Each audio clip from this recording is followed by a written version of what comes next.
Students, आज हम करेंगे बीए फर्स्ट के सेकंड सेमेस्टर का मानचित्र। पहला मैप है हर्षवर्धन का साम्राज्य। भारत के मानचित्र के ऊपर हर्षवर्धन का साम्राज्य दर्शाना है कि इस मैप के ऊपर हर्षवर्धन का साम्राज्य कहाँ कहाँ तक फैला हुआ था और उसके अंदर कौन कौन से क्षेत्र आते थे, यानी कौन कौन से केंद्र है। सबसे पहले हम उसके केंद्र फिल करते हैं, फिर उसका साम्राज्य है उसकी बाउंड्री बनाएंगे। पहला पॉइंट होगा हमारा दिल्ली। दिल्ली की पहचान क्या है? जम्मू कश्मीर का जो ये ऊपर का ये वाला सिरा है यानी यहां, और नेपाल का ये जो सिरा है ये वाला सिरा। अगर हम इन दोनों सिरे का 90 डिग्री का एंगल बनाते हैं तो एक पॉइंट हो जाता है इसके सामने से यहां पर। ये पॉइंट हो गया आपका दिल्ली, यानी इस सिरे के सामने से और नेपाल के इस सिरे के सामने से 90 डिग्री का अगर एंगल बनाते हैं तो आपका पहला पॉइंट आता है दिल्ली। अब दिल्ली से नेक्स्ट पॉइंट बनेगा आपका थानेसर।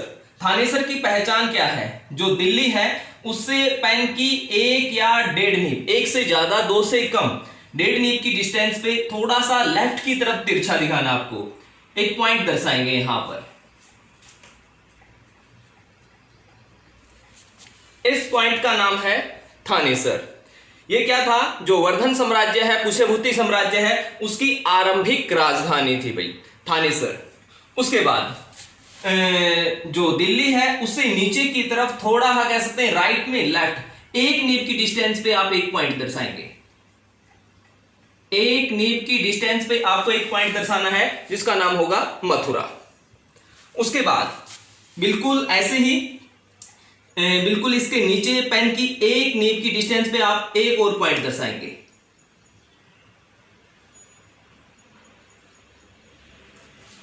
इस पॉइंट का नाम होगा कन्नौज। ये क्या है? हर्षवर्धन की राजधानी। हर्षवर्धन की आरंभिक राजधानी थी थानेश्वर, बाद में इन्होंने अपनी राजधानी स्थानांतरित कर ली थी कन्नौज के अंदर। यानी ये 2 पॉइंट है जो हमने यहां पर एक वर्ग की आकृति की तरह दर्शाया है, इनको राजधानी का पॉइंट दिया है। इसके अलावा जो राउंड सर्कल के अंदर हमने पॉइंट दर्शाए हैं ये हमने दर्शाए हैं केंद्र। तो 4 पॉइंट हो गए। सिर्फ एक पहचान ढूंढनी है दिल्ली की, यानी नेपाल के इस सिरे के सामने से जम्मू कश्मीर का जो ऊपर का ये सिरा है इसके सामने से 90 डिग्री का एंगल बनाते हैं दिल्ली। दिल्ली से ऊपर की तरफ लेफ्ट की तरफ थोड़ा तिरछा लेके जाएंगे 1.5 नीब की डिस्टेंस पे थानेसर। उसके अलावा उसके पश्चात नीचे आएंगे, थोड़ा सा तिरछा लेके जाना है नीचे की तरफ 1 नीब की डिस्टेंस पे आपका मथुरा। मथुरा से कह सकते हैं 1 नीब की डिस्टेंस पे आपका कन्नौज। उसके बाद नेक्स्ट पहचान देखिए, नेपाल का ये बाउंड्री आपको दिखाई दे रही है, जहां पर नेपाल की ऊपर की और नीचे की जो बाउंड्री है उसके बीच का डिस्टेंस कम हो जाता है। इस डिस्टेंस से कह सकते हैं जहां पर ये ऊपर की तरफ लाइन चढ़नी शुरू होती है उससे पहले आपको एक छोटी सी चोटी दिखाई मिलेगी। इस चोटी के बिल्कुल जस्ट नीचे कह सकते हैं आप एक पॉइंट दर्शाएंगे, यानी ये लाइन जो ऊपर चढ़ रही है इस चढ़ने से पहले यहां पर आपको एक छोटी सी चोटी दिखाई दे रही है। इस चोटी के जस्ट नीचे आप एक पॉइंट दर्शाएंगे जिसका नाम है श्रावस्ती। उसके बाद श्रावस्ती से नीचे की तरफ आना है, पेन की 1 नीब डिस्टेंस आप नीचे आएंगे। 1 नीब की डिस्टेंस पे नीचे आएंगे, एक पॉइंट लगाएंगे जिसका नाम है अयोध्या। उसके बाद 1 नीब थोड़ा सा तिरछा कह सकते हैं लेफ्ट की तरफ तिरछा लेके आना है इस तरीके से, और 1 ही नीब की डिस्टेंस पे आप एक और पॉइंट दर्शाएंगे। श्रावस्ती से 1 नीब की डिस्टेंस पे नीचे आए अयोध्या। अयोध्या से थोड़ा सा लेफ्ट की तरफ तिरछा 1 नीब की डिस्टेंस पे हमने एक और पॉइंट दर्शाया जिसका नाम होगा प्रयाग। उसके बाद देखिए नेक्स्ट पहचान हमें ढूंढनी है। जो बांग्लादेश का ये बाहर की तरफ निकला हुआ हिस्सा है, इसका जो ऊपर का सिरा है, ये जो ऊपर वाला सिरा है इससे पेन की 1 से ज्यादा 2 से कम यानी 1.5 नीब की डिस्टेंस पे आप एक पॉइंट दर्शाएंगे। और यहां पर हमारे 4 पॉइंट बनेंगे। चारों पॉइंट के अंदर ऊपर नीचे सेम डिस्टेंस होगी। यहां पर एक वर्ग की आकृति की तरह कह सकते हैं बनेगी। देखिए पहला पॉइंट यहां से 1.5 नीब की डिस्टेंस पे हमने एक पॉइंट दर्शाया जिसका नाम है नालंदा। नालंदा से कह सकते हैं पेन की 1 या 1.5, 1 भी कर सकते हैं 1.5 भी कर सकते हैं, 2 से कम होनी चाहिए। एक पॉइंट और दर्शाएंगे जिसका नाम है पाटलिपुत्र। अब पाटलिपुत्र से नीचे की तरफ आना है, एक या 1.5 नीब की डिस्टेंस पे कह सकते हैं आप एक और पॉइंट दर्शाएंगे जिसका नाम होगा राजगृह। अब जो नालंदा था उसके नीचे इस इतनी ही डिस्टेंस में, 1 या 1.5 नीब की डिस्टेंस होगी, एक पॉइंट और दर्शाएंगे ये हो गया आपका गया और ये हो गया आपका राजगृह। यानी 4 पॉइंट है। ये आपका यहां से नालंदा, नालंदा से पाटलिपुत्र, पाटलिपुत्र के नीचे हो गया आपका गया, और जो नालंदा है उसके नीचे हो गया आपका राजगृह। अगर देखा जाए तो ये एक वृत्त की आकृति बन जाती है। ठीक है, उसके बाद सिर्फ 2 पॉइंट और रहते हैं। 2 पॉइंट की पहचान देखिए बड़ी इजी है। ये भारत के बीचों बीच जो हमने डैश डैश दर्शा रखी है, ये है करक रेखा। करक रेखा के बिल्कुल जस्ट नीचे, और जो ये थानेश्वर पॉइंट है इसके बिल्कुल सामने से अगर देखते हैं, करक रेखा के नीचे हम एक पॉइंट दर्शाएंगे जिसका नाम होगा उज्जैन। उज्जैन से राइट की तरफ पेन की 1 नीब डिस्टेंस पे आप एक पॉइंट और दर्शाएंगे, थोड़ा सा करक रेखा से नीचे होगा, जिसका नाम होगा ताप्ती। इसके अलावा एक पॉइंट और हमारा रहता है, ये वाला पॉइंट। अगर हम इसको इस तरीके से मिला देते हैं, एक पत्ते की आकृति बन जाती है। ये जो चोटी दिखाई दे रही है, इस चोटी के बिल्कुल ऊपर, जस्ट ऊपर एक पॉइंट दर्शाएंगे जिसका नाम होगा ताम्रलिप्ति।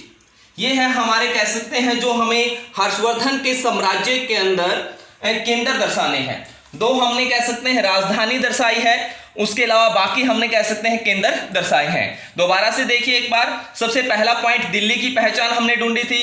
दिल्ली से 1 नीब डिस्टेंस ऊपर की तरफ थानेसर, थानेसर से नीचे की तरफ आते हैं 1 नीब की डिस्टेंस पर आपका जो पॉइंट होगा मथुरा, मथुरा से कह सकते हैं 1 नीब नीचे की तरफ आएंगे, वो होगा आपका कन्नौज। उसके बाद नेपाल का ये जो सिरा है, यहां पर एक चोटी है, इस चोटी के बिल्कुल जस्ट नीचे एक पॉइंट दर्शाया श्रावस्ती। श्रावस्ती से 1 नीब डिस्टेंस नीचे आए जिसका नाम है अयोध्या। अयोध्या से 1 नीब की डिस्टेंस पे नीचे आए जिसका नाम है प्रयाग। उसके बाद पहचान ली हमने बांग्लादेश का ये सिरा जो बाहर की तरफ निकला हुआ है, इसका ऊपर वाला जो सिरा लेना है। इससे पेन की 1 से ज्यादा 1.5 नीब की डिस्टेंस पे हमने एक पॉइंट दर्शाया जिसका नाम है नालंदा। नालंदा से आगे 1.5 नीब की डिस्टेंस पे एक पॉइंट दर्शाया जिसका नाम होगा पाटलिपुत्र। पाटलिपुत्र से नीचे की तरफ आए 1 या 1.5 नीब की डिस्टेंस पे हमने एक पॉइंट दर्शाया जिसका नाम है गया। गया से या फिर कह सकते हैं नालंदा से 1 नीब की डिस्टेंस पे नीचे आए जिसका नाम है राजगृह। उसके अलावा ये जो चोटी दिखाई दे रही है, इसके ऊपर जो पॉइंट दिखाई दे रहा है, ये है आपका ताम्रलिप्ति। जो हमारा ये थानेसर है, थानेसर के नीचे और करक रेखा के नीचे हमने एक पॉइंट दर्शाया जिसका नाम है उज्जैन। उज्जैन से पेन की 1 नीब की डिस्टेंस जो होगी वो है आपका ताप्ती। जो ये 1 नीब की डिस्टेंस जो मैंने आपको बताई है, ये जो आप मैप फिल करेंगे, जो आपके पास मैप होगा, जो आप एग्जाम में आपको मैप मिलेगा, 1 नीब जो ये हमारी नीब होती है पेन की 1 नीब की डिस्टेंस, उस मैप के ऊपर ये 1 नीब की डिस्टेंस आपको दर्शानी है। अब उसके बाद आते हैं हर्षवर्धन के साम्राज्य की सीमा। कहां कहां पर कह सकते हैं उनका साम्राज्य था, उसकी सीमा हमें ये बाउंड्री है वो बनानी है। उसकी पहचान देखिए, सबसे पहले आपको 3-4 पॉइंट है वो लगाने हैं। गुजरात का ये जो सिरा है, इसके ऊपर ये ऊपर वाला सिरा है, एक पॉइंट आप यहां पे लगाइए। उसके बाद आपको ये जो ब्रैकेट दिखाई दे रही है, ये ब्रैकेट इसका बीच का सेंटर का जो हिस्सा है इसके सामने से, और जम्मू कश्मीर का ये ऊपर का ये सिरा है इसके सामने से एक पॉइंट लगा लीजिए। उसके बाद आपको ये जो चोटी दिखाई दे रही है, इस चोटी से नीचे आएंगे तो एक यहां पर सीधी प्लेन लाइन मिलेगी आपको। यहां पर इस प्लेन लाइन के बिल्कुल सेंटर की सीध में पेन की आधी नीब की डिस्टेंस पे आप एक पॉइंट लगा लीजिए। उसके बाद आपको ये पॉइंट दिखाई दे रहा है, यहां पर जो उत्तराखंड की सीमा कह सकते हैं शुरू होती है, यहां पर एक पॉइंट लगा लीजिए। अब इन पॉइंटों को मिलाना है। देखिए इसके बीच से किस तरीके से मिलाना है, इस पॉइंट को इससे मिलाना है, यहां थोड़ा राउंड घुमा देना है। उसके बाद इस पॉइंट को इससे मिलाना है, यहां पर भी थोड़ा सा राउंड घुमा देना है, और इस पॉइंट को इसके साथ मिला देना है। बस यही कह सकते हैं बाउंड्री आपको सीखनी है। उसके बाद बड़ी इजी बाउंड्री है, ऊपर जो उत्तराखंड की सीमा है इसको इसके ऊपर से, नेपाल का जो कह सकते हैं ये आरंभिक बाउंड्री है इसके ऊपर से, नेपाल की जो नीचे वाली बाउंड्री है इसके साथ टच करते हुए बांग्लादेश का जो ऊपर वाला सिरा है यहां से बांग्लादेश के इस सिरे को इस सिरे के साथ मिला देना है, बांग्लादेश के नीचे से, और जो ये पत्ते की आकृति है इसके मध्य तक, बीच तक कह सकते हैं, लेके आना है। यहां से देखिए जो गुजरात की बाउंड्री है, पूरे गुजरात की बाउंड्री को कवर करते हुए यहां से कह सकते हैं इसके सामने तक, यहां तक लेके आना है। अब इस पॉइंट को इस पॉइंट से मिलाना है। कर्क रेखा से नीचे कह सकते हैं हमारी लाइन रहनी चाहिए, थोड़ा सा इसको टेढ़ा मेढ़ा आप कर सकते हैं, यहां छोटी सी एक आकृति भी बना सकते हैं और इस पॉइंट को इसके साथ मिला देते हैं।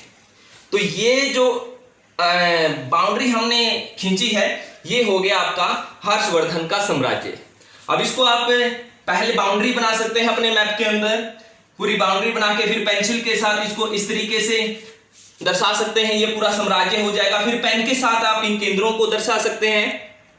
उसके बाद जो भारत के मानचित्र के ऊपर हमें नाम लिखने हैं अलग देश में, जैसे यहाँ पर नेपाल, भूटान, तिब्बत, चीन, म्यांमार, बंगाल की खाड़ी, अंडमान निकोबार, श्रीलंका, हिंद महासागर, लक्षद्वीप, मालदीव, अरब सागर, पाकिस्तान, अफगानिस्तान।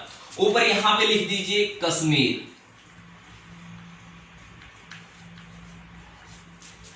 यहां पर पाकिस्तान में ऊपर की तरफ ये चोटी दिखाई दे रही है, इस चोटी के ऊपर आप लिख दीजिए, एक पॉइंट और दर्शा दीजिए, काबुल। उसके अलावा यहां पर ये क्षेत्र जो दिखाई दे रहा है यहां पर लिख दीजिए कामरूप। ये जो हिस्सा बच गया ये है आपका चालुक्य राजवंश।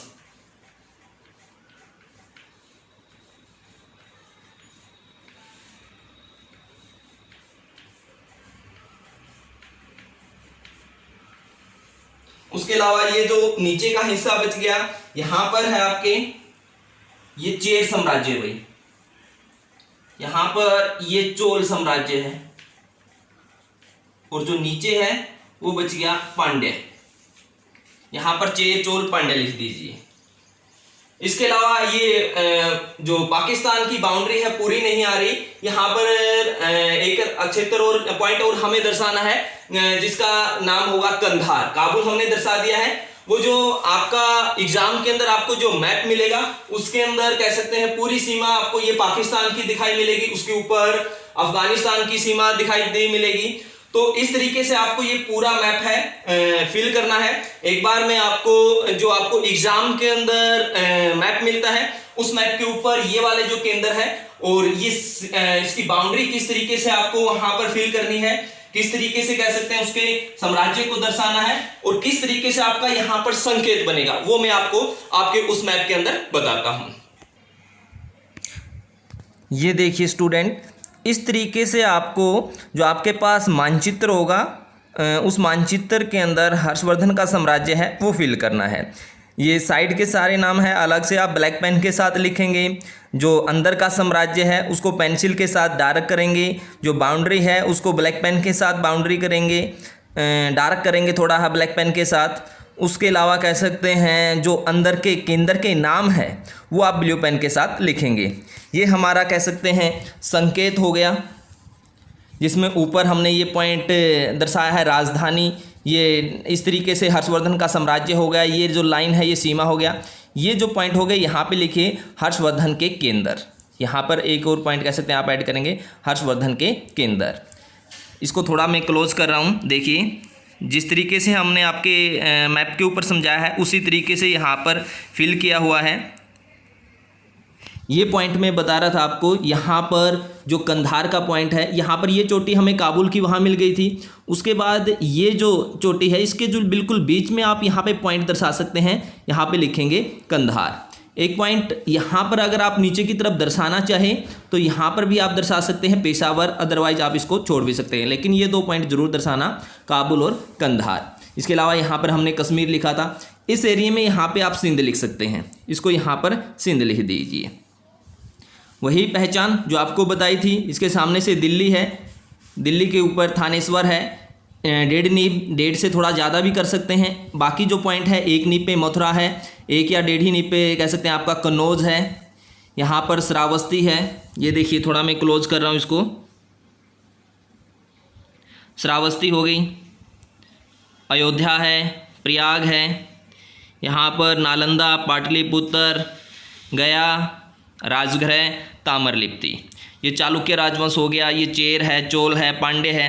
तो इस तरीके से आपको मैप फिल करना है जिसके अंदर आपके अच्छे नंबर बनेंगे। अब भी अगर किसी स्टूडेंट को किसी भी केंद्र के अंदर कोई प्रॉब्लम है तो वो मुझे कमेंट करे, बताए कहाँ से उसको कोई केंद्र समझ में नहीं आया है। नीचे वाली जो बाउंड्री है सिर्फ आपको ये 2 पॉइंट ध्यान रखनी है, ये वाला जो पॉइंट है और ताम्रलिप्ति का जो पत्ते की आकृति है ताम्रलिप्ति के नीचे ये वाला पॉइंट है, इस पॉइंट को इस पॉइंट से हमें मिलाना है। इन 2 केंद्रों को कह सकते हैं इस बाउंड्री के अंदर लेना है और कर्क रेखा से नीचे कह सकते हैं ये लाइन होनी चाहिए। कर्क रेखा जो ये भारत के बीचों बीच से गुजर रही है, इससे ऊपर ये बाउंड्री नहीं जानी चाहिए। उसके अलावा ये वाला जो पॉइंट है, इसके सामने से एक पॉइंट लगाया था, यहाँ से पेन की ये जो मैंने आपको बताई थी प्लेन, यहाँ पर ये प्लेन इस चोटी से नीचे आएंगे तो यहाँ पर सीधी प्लेन लाइन मिलेगी। इससे पेन की आधी नीब की डिस्टेंस से कह सकते हैं यहाँ पर राउंड घुमाया और यहाँ तक इसको ले सकते हैं, थोड़ा ऊपर इस पॉइंट तक आप इसको ले सकते हैं। उसके बाद इसको यहाँ से हमने इसको कवर किया, बांग्लादेश का ये सिरा है, इसको यहाँ से कवर किया और इस तरीके से बड़ी ही इजी कह सकते हैं हर्षवर्धन के साम्राज्य की सीमा है। तो स्टूडेंट मुझे आशा है कि आपको ये मैप समझ में आया होगा। इसके ऊपर आप थोड़ी सी प्रैक्टिस कीजिए, घर में 1-2 बार कह सकते हैं आपके पास जो खाली मैप है उनको फिल करके देखिए, प्रैक्टिस करेंगे। जब तक आप प्रैक्टिस नहीं करेंगे तब तक आप इस मैप को अच्छे तरीके से फिल नहीं कर पाएंगे। तो 1-2 बार कह सकते हैं प्रैक्टिस कीजिए और फिर जाके कह सकते हैं आप हर केंद्र को याद कर पाएंगे, हर केंद्र की पहचान है वो समझ पाएंगे। ओके स्टूडेंट, थैंक यू, धन्यवाद।